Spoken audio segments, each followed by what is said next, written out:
Américo, esse processo de retaliação, que é algo que agora está no radar do governo brasileiro, um caminho aberto a partir desse aval do presidente Lula, não é algo inédito no mundo. Diante do tarifaço de Donald Trump, outros países vêm adotando esse tipo de política. E qual tem sido o resultado? Pois é, Carol, alguns países adotaram também retaliações contra os Estados Unidos, mas tiveram resultados que variaram muito. Então vamos pegar um deles que é muito importante na relação com os Estados Unidos, que é o Canadá. Um grande aliado histórico, tanto do ponto de vista econômico, político e militar. O governo do Canadá prometeu impor retaliações também, tarifas, retaliando importações dos Estados Unidos, mas esta semana o primeiro-ministro Mike Carney começou a voltar atrás. Disse que iria retirar parte daquelas tarifas retaliatórias como um gesto para os Estados Unidos para tentar uma negociação. Outros países também tentaram retaliação. O que conseguiu o maior sucesso até agora é a China.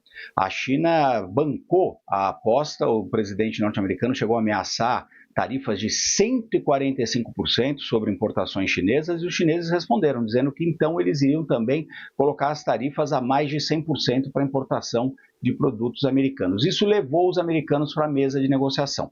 E os dois países continuam negociando e deram inclusive um prazo recente aí de mais 3 meses de negociação.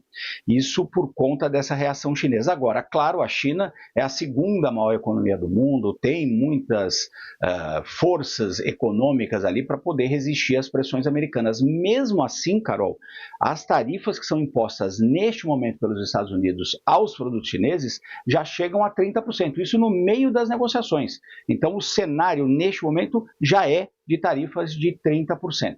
A Índia foi um país que tentou um caminho diferente, também uma grande economia, e o primeiro-ministro Narendra Modi tentou fazer vários gestos para o presidente Donald Trump desde o início do mandato do presidente americano. Ele foi um dos primeiros líderes a ir visitar o Donald Trump na Casa Branca, prometeu comprar mais armamentos, mais petróleo, muito mais produtos americanos e abriu simultaneamente uma negociação com os americanos.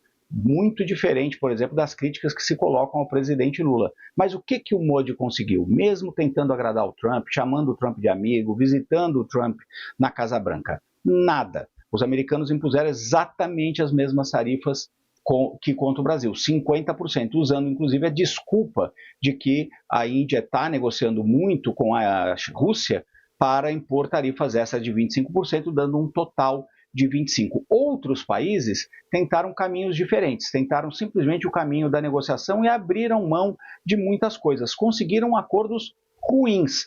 Todos os acordos fechados com os Estados Unidos, isso é importante que fique claro, foram ruins para o comércio internacional, porque as tarifas subiram, e subiram muito. Conseguiram poucas concessões dos americanos. Vou dar um exemplo. União Europeia teve uma ameaça de tarifas de 30% sobre os produtos europeus. A União Europeia é uma grande economia também, quando vista em bloco, tinha condições de resistir, como a China resistiu, por exemplo, e não o fez. A União Europeia resolveu fazer um acordo com os americanos. Resultado, conseguiu tarifas de 15%. É melhor do que 30%, mas é muito mais do que os 2% que eram aplicados antes do presidente Donald Trump fazer as suas ameaças. Então, todos os acordos são ruins. Eles não são tão ruins quanto as ameaças americanas, mas os países que acabaram negociando também não conseguiram grandes resultados. A grande exceção é a China, e mesmo assim enfrenta tarifas de 30%. Então, o presidente Donald Trump aos poucos vai conseguindo aí o que ele imagina funcionar para os Estados Unidos. Mas aí nós temos várias outras considerações para se levar, para se fazer aqui. Por exemplo, o impacto negativo que isso tem na economia americana, o aumento da inflação que já começa a ser sentido nos Estados Unidos e também, obviamente, a alienação de muitos países que eram aliados, muito próximos dos Estados Unidos. Então o Brasil tenta aí um outro caminho e nenhum dos caminhos que eu descrevi aqui, nenhum deles funcionou a contento, porque no final das contas a ordem comercial internacional baseada em regras está sendo completamente eliminada por conta dos desejos do Donald Trump, que está impondo esses desejos ao resto do mundo.